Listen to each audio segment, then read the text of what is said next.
What's up, football fans? You have found the Behind the Lines podcast for week number 12. My name is Stephen Andress, managing editor at TheLines.com. Joined each and every week on this show by Christian Cipollini. He is a sports trader at BetMGM.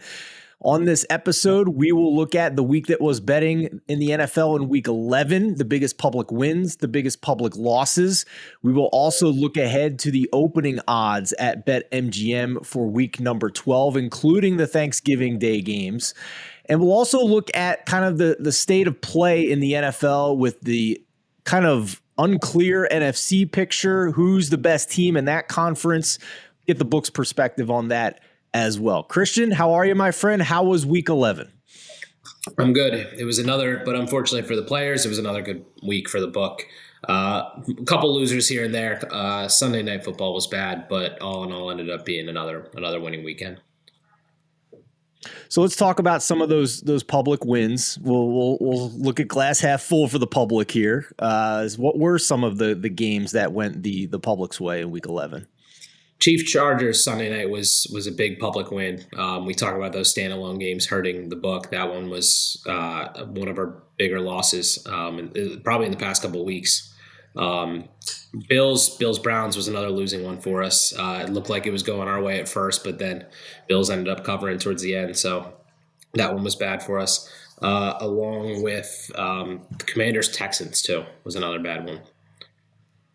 Can you go a little bit deeper, elaborate on the Chiefs being a public win, because they only win by 3. So I don't think they covered any of the number, but I assume the high scoring nature of it ultimately made it a tough one for the book. Yeah, that's how that one went.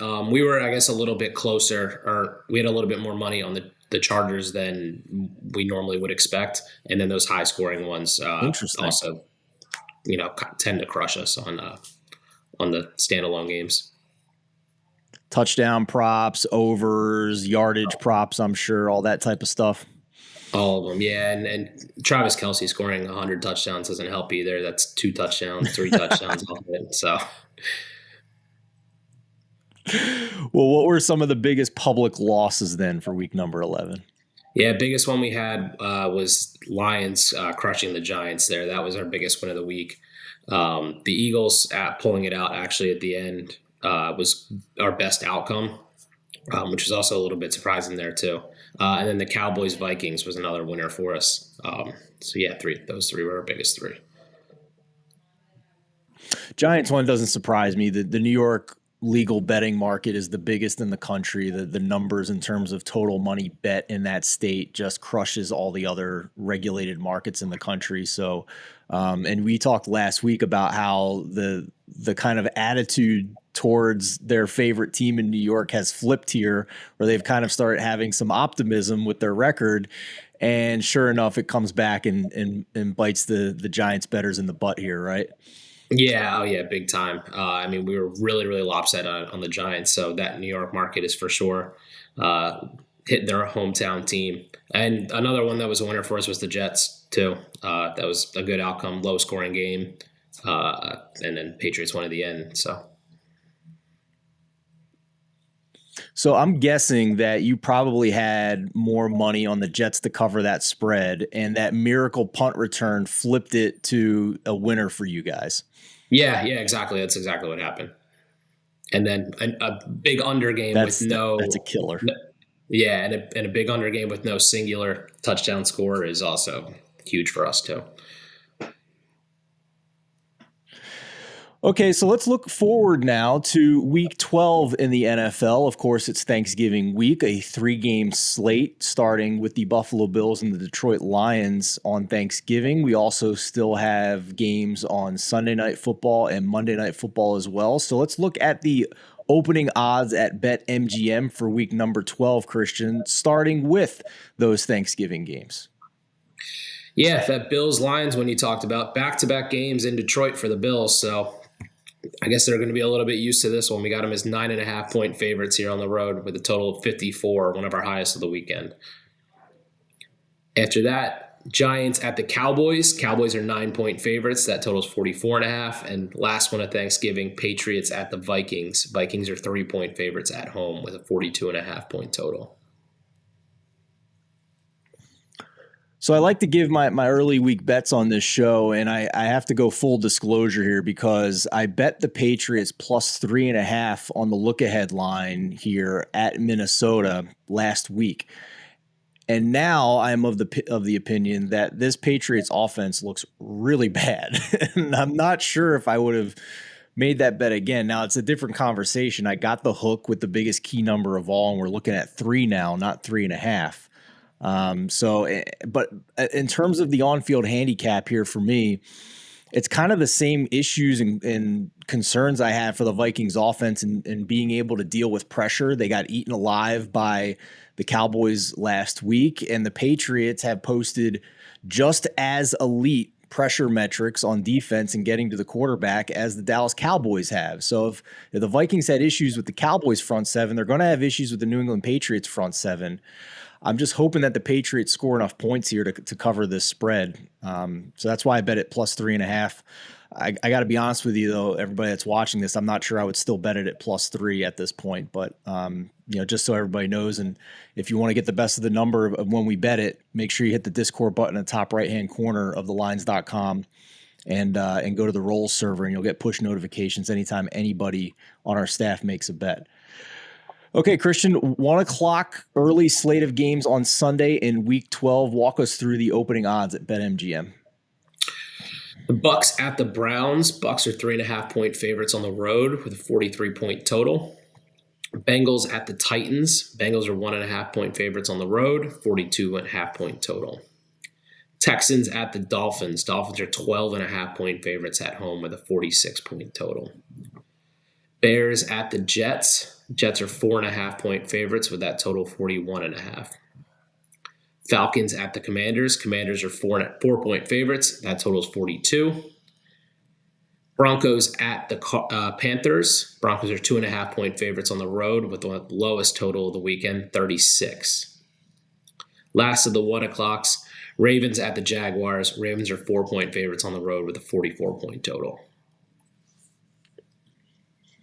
This is an early week bet I locked in and put it in our Discord as well. I am higher on the Jacksonville Jaguars than anybody on our staff. So when it comes to this team, I'm going to look for opportunities to back them, especially as a home underdog here against the Ravens, who can't quite seem to put together consistent weeks here with this offense. I know they looked good against New Orleans, but was really unimpressed against Carolina last week with what the Ravens put out there. So that's a spot I like. Jacksonville at more than a field goal. I have them as a league average team where I think a lot of people still have them in the 20s. The other game I'll just mention here briefly, the New York Jets hosting the Chicago Bears.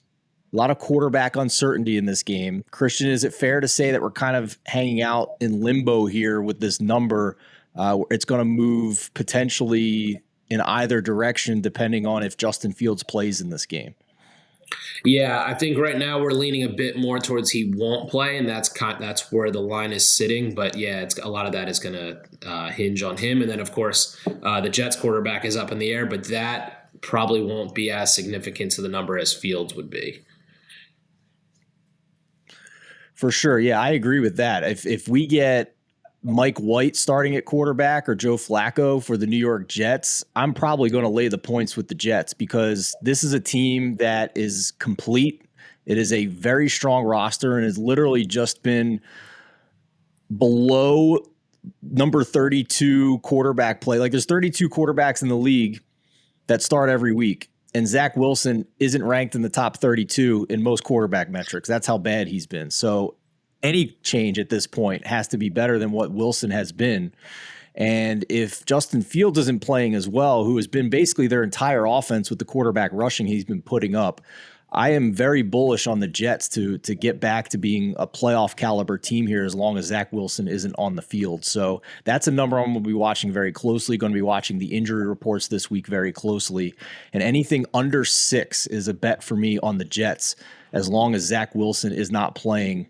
And my assumption that Justin Fields doesn't play as well. Although I should note that like we have an insider war going on here. We have Ian Rappaport saying that he did dislocate his shoulder. We have Adam Schefter saying on Monday Night Football last night that he didn't dislocate his shoulder. So Very much up in the air on what's going on with Justin Fields and whether or not he's going to be able to play this week. But if he doesn't play and Zach Wilson doesn't play, I'm going to lay the points with the Jets here. But at this juncture, obviously, as we record on Tuesday morning, we don't quite know that situation yet. But just wanted to put the scenario out there for how I'm thinking about it as a better this week for everybody.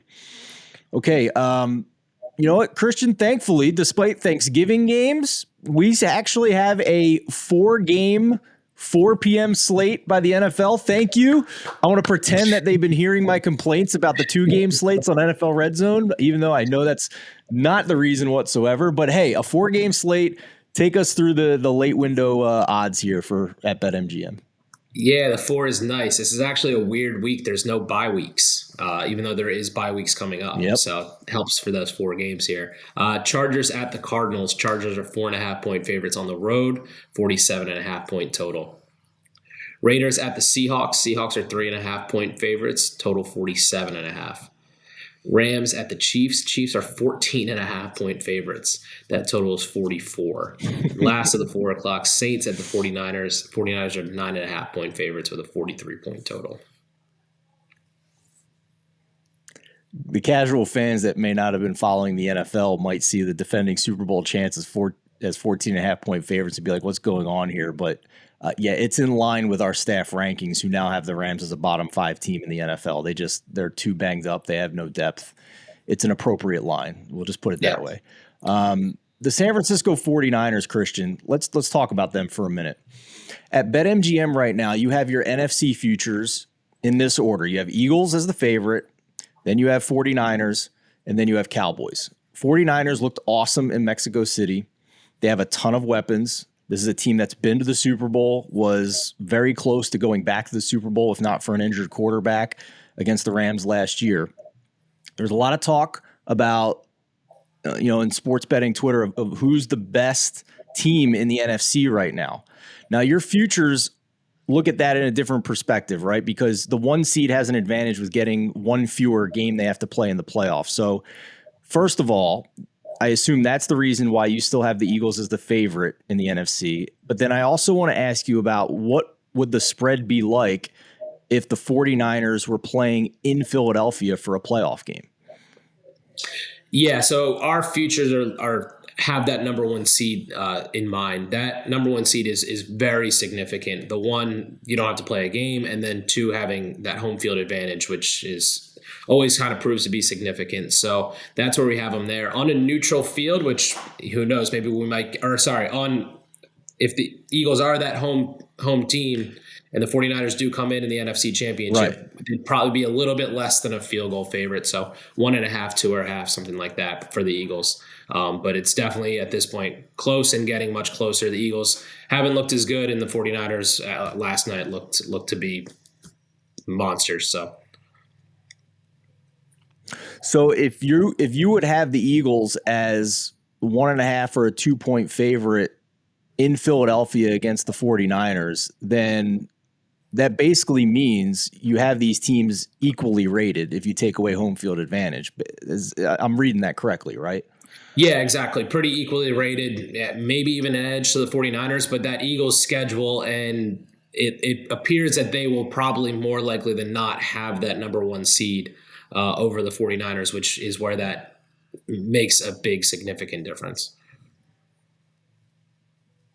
For sure. That's why they're still the favorite in the futures, as we mentioned. But in a 1-game situation where the game's in Philadelphia, it's very interesting to me that they would be less than a field goal against the 49ers. That I think that shows how tight it is at the top in the NFC right now, which with what appears to be a solid top 3 with the Eagles, 49ers, and Cowboys. And, various opinions could differ on that, but we're basically splitting hairs right now. That's the top tier of the NFC at this juncture. Yeah, we have those 3 in our top tier, and then the Bucs and the Vikings would be in that next tier, and then it's kind of everyone else as we have it in our futures right now. Yeah. Fair enough. Okay, primetime games here. The aforementioned Eagles on Sunday Night Football, and then a weird one on Monday night. Yeah, Packers at the Eagles. Eagles are 7-point favorites with a 46.5-point total. And then Monday Night Football, Steelers at the Colts. Colts are 2.5-point favorites with a 39.5-point total. That's probably going to be a teaser leg for me on the Steelers here. If I can, a total of 39. It's 2.5. You get it up to 8.5 here. I'm not sure they're already not better than the Colts, honestly. At this point, I did not expect them to score that many points against the Bengals. I know they lost the game, but I think these teams are pretty close. And to get this up through the 3 and through the 7 on a teaser leg is probably going to be a bet I make. I just have to figure out who I'm going to pair it with this week. But you guys can listen to the Megapod to figure that part out as well. Oh my God! I just realized one other thing here, Christian, on this Week 12 board. The over/under in the Denver-Carolina game is 36. Like that's got to be near the lowest of the season. I mean, that's historically low, right? Yeah, that's really, really low. I think we had a couple that ended up getting way, way lower, but that was due to weather. I know we had a really windy game a few months back. That Bills game where it was about to snow last week, that got pretty low too. But again, those are due to outside factors, wind and things like that. This total is this low due to the on the field personnel out there. So yeah, definitely very, very low. Well, the lower the total, the more valuable the points that you buy. So maybe that's the other side of my teaser leg here, taking the Panthers up to 8.5 with a total of 36 in that one. That's insane. And even some of your competitors at 35.5 right now. It's just an unbelievably low total. That's wild stuff, man. So as always, Christian, appreciate the insight here for Week 12 of the NFL season. For the rest of you, we will be back later today, actually. If you're watching this, it might already be up.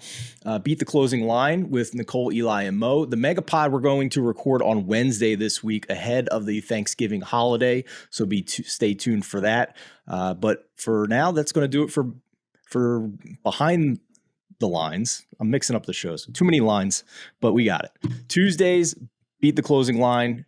Right now, Behind the Lines with Christian Cipollini at BetMGM. My name is Stephen Andress. Thank you so much for watching. I'm going to go work on this whole broadcasting thing and try and get better for next week. But thanks, everybody, for watching, and we'll see you next time.